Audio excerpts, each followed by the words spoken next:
Homem de verdade nunca aceitaria ver sua mulher com outro. Só aceita ser corno quem não tem amor próprio.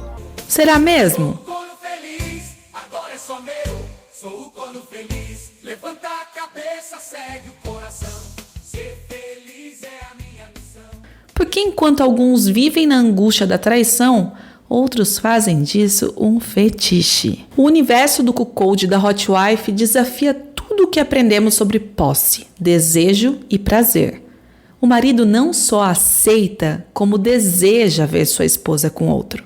O que parece submissão pode ser poder em alguns casos. E o que parece humilhação pode ser puro tesão. Mas será que essa prática é apenas uma fantasia masculina ou pode ser um desejo genuíno do casal?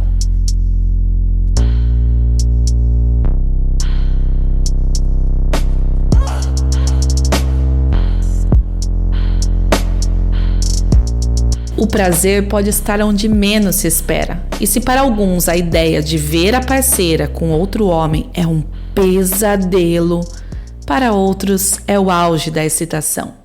Mas até onde isso é uma fantasia compartilhada e até onde é uma projeção de desejos reprimidos? E claro, em meio a tantos tabus, precisamos falar do que separa o desejo saudável daquilo que é simplesmente crime. Hoje vamos questionar os limites do prazer, do poder e do consentimento. Oi, gente! Começa agora o podcast do Guia Meio Liberal, um portal informativo sobre esse universo colorido. Aqui falamos sobre relações livres, liberdade relacional e questionamos tabus sobre amor, desejo e autoconhecimento. Eu sou a Bibi Hot, uma das idealizadoras do Guia, especialista em psicologia sexual, com MBA em marketing digital e mais de uma década de experiência em comunicação. Aqui você encontrará histórias, insights, debates que vão transformar a sua visão sobre relacionamentos. Vamos nessa? E nesse nosso terceiro episódio do podcast, vamos falar sobre cuckold Hot Wife, se essa prática ela é apenas uma fantasia masculina ou pode ser um desejo compartilhado, um desejo feminino. Vamos falar das origens também do fetiche do cuckold, sua relação com o BDSM, o prazer da Hot Wife e a possível bissexualidade reprimida de alguns cuckolds. E o que os estudos sugerem sobre isso? Freud e a psicanálise e o que esse desejo revela sobre a psique humana. E claro, lembrando que temos o nosso quadro interativo, onde os ouvintes podem enviar áudios no nosso Telegram para tirar suas dúvidas, compartilhar histórias ou mandar sugestões e elogios. O link está na descrição do episódio. A palavra cuckold tem raízes na língua inglesa medieval e vem de cuco, um pássaro que deposita seus ovos nos ninhos de outros para que sejam criados por pais adotivos desavisados.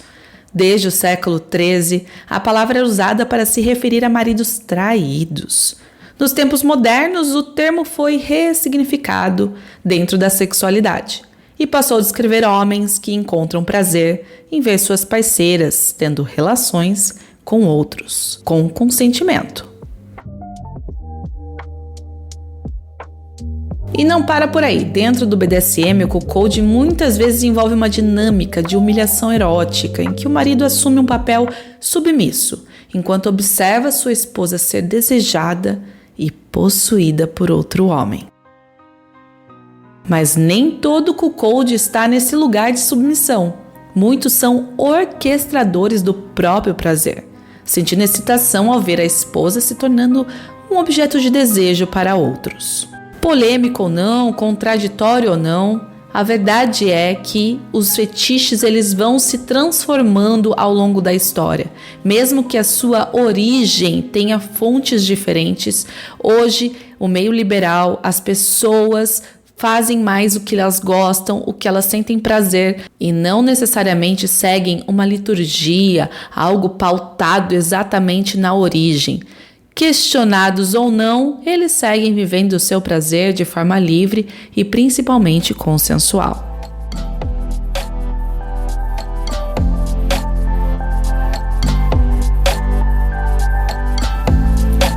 claro, quando a gente fala de prazer, de desejo e culpa, a gente não pode deixar de falar de Freud, o pai da psicanálise, que acreditava exatamente nisso, que o desejo e a culpa andam de mãos dadas. Segundo ele, toda fantasia tem uma raiz no inconsciente, aquela coisa guardadinha, e ela pode estar conectada a repressões antigas.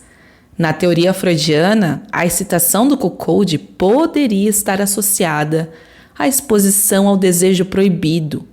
O homem ele revive aquele medo infantil da traição e o transforma em prazer.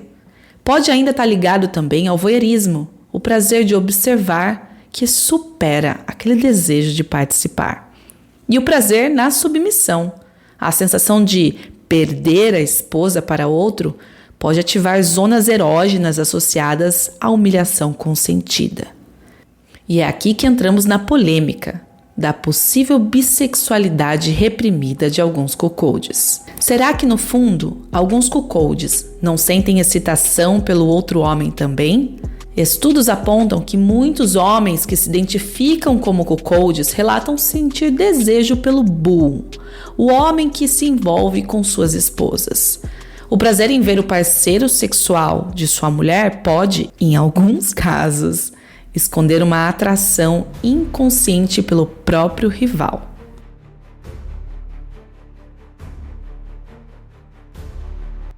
Um estudo publicado no Archives of Sexual Behavior sugere que a excitação em cenários cuckold muitas vezes está ligada à homoeroticidade latente, mesmo que o homem não se identifique como bissexual. Isso significa que todo cuckold é bissexual? Claro que não, mas também significa que há mais camadas nesse desejo do que parece.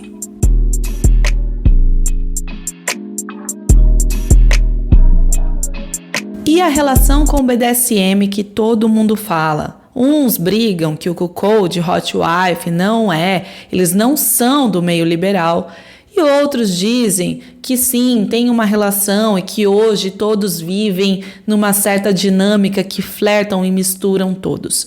Enfim, sem colocar em caixas, o cuckold muitas vezes se encaixa sim na dinâmica BDSM porque envolve jogos de poder, dominação e submissão psicológica. Mas aqui está o detalhe que separa a fantasia da realidade. No BDSM, a base é o consentimento claro e explícito. Sem isso, não é jogo, é abuso.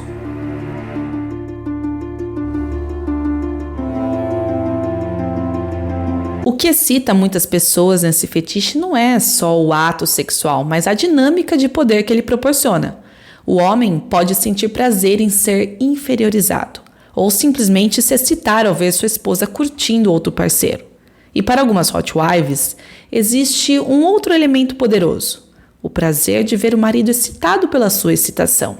O desejo reflete e amplifica o desejo do outro. E esse é o ponto que diferencia o fetiche saudável de um problema emocional disfarçado de fantasia.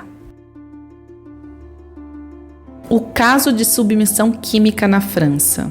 Agora uma pausa necessária para lembrar que nem tudo que se veste de liberdade é de fato consentido. No meio liberal há uma linha muito clara entre fantasia e crime, e essa linha se chama consentimento. Recentemente, a França foi palco de um dos casos mais chocantes de submissão química da história recente. Um homem está sendo julgado por ter drogado sua esposa por 10 anos para que ela fosse estuprada por outros homens sem o menor conhecimento do que acontecia. O caso, que já envolve 50 réus, está sendo usado como um parâmetro legal para esses crimes desse tipo no país europeu. E sabe o que é ainda mais perturbador?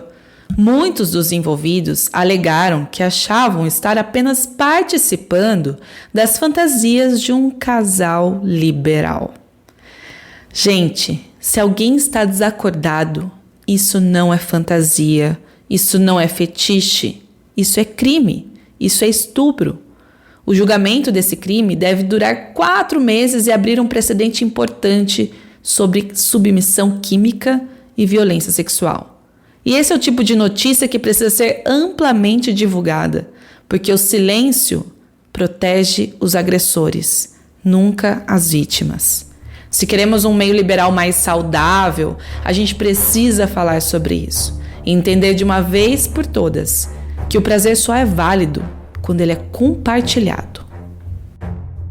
Aproveitando o quadro que temos aqui no podcast do Guia, em que os ouvintes, os seguidores podem enviar comentários, mande se você já viu alguém tentar justificar abuso como fetiche. Quem sabe você participa do próximo episódio do podcast do Guia. No fim das contas, o desejo pode ser estranho, inusitado, desafiador, mas nunca pode ser unilateral. Se uma fantasia só é prazerosa para uma das partes, então ela não é compartilhada. E se não é compartilhada, talvez nem seja um fetiche, mas uma imposição travestida de jogo erótico. O desejo humano ele sempre foi um campo de batalha entre o que queremos admitir e o que tentamos reprimir. Desde os tempos de Platão, que via o desejo como uma força instintiva que precisava ser domada pela razão, até Freud, que nos mostrou que boa parte da nossa identidade está nas sombras do inconsciente. Vivemos tentando domesticar aquilo que nos excita. Mas e se ao invés de temer nossos impulsos, aprendêssemos a negociar com eles? O fetiche do cuckold, por exemplo, não é só sobre ver a parceira com outro.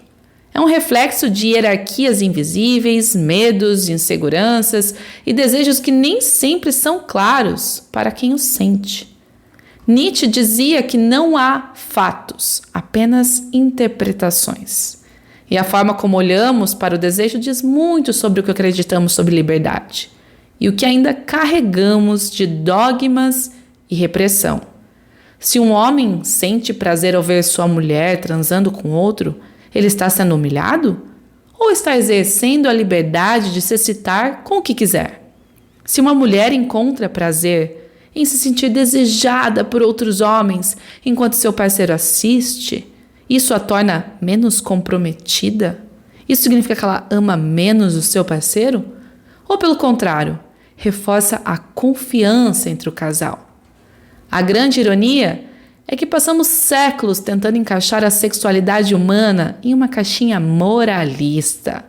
E ela sempre escapa, ela sempre escapou. Como bem disse Simone de Beauvoir, ninguém nasce mulher, torna-se mulher.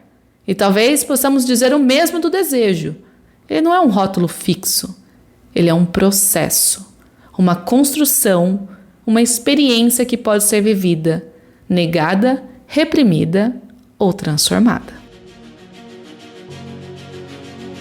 Mas há um limite claro para tudo isso: o consentimento. A diferença entre o desejo e a dominação, entre liberdade e opressão, está na clareza com que as vontades são expressas e respeitadas. Se todos os envolvidos querem, então é jogo. Se alguém está fingindo que quer, ou pior, não teve escolha, então não há jogo, há abuso. E para aqueles que ainda acham que controlam completamente seus desejos e emoções, vale lembrar uma última provocação de Freud. A repressão do desejo só os torna mais fortes. Então, talvez a pergunta certa não seja cuckold, hot wife, são submissão, libertação, mas sim o que o seu próprio desejo está te contando sobre você e você está negando de ouvir. Até o próximo episódio. Tchau!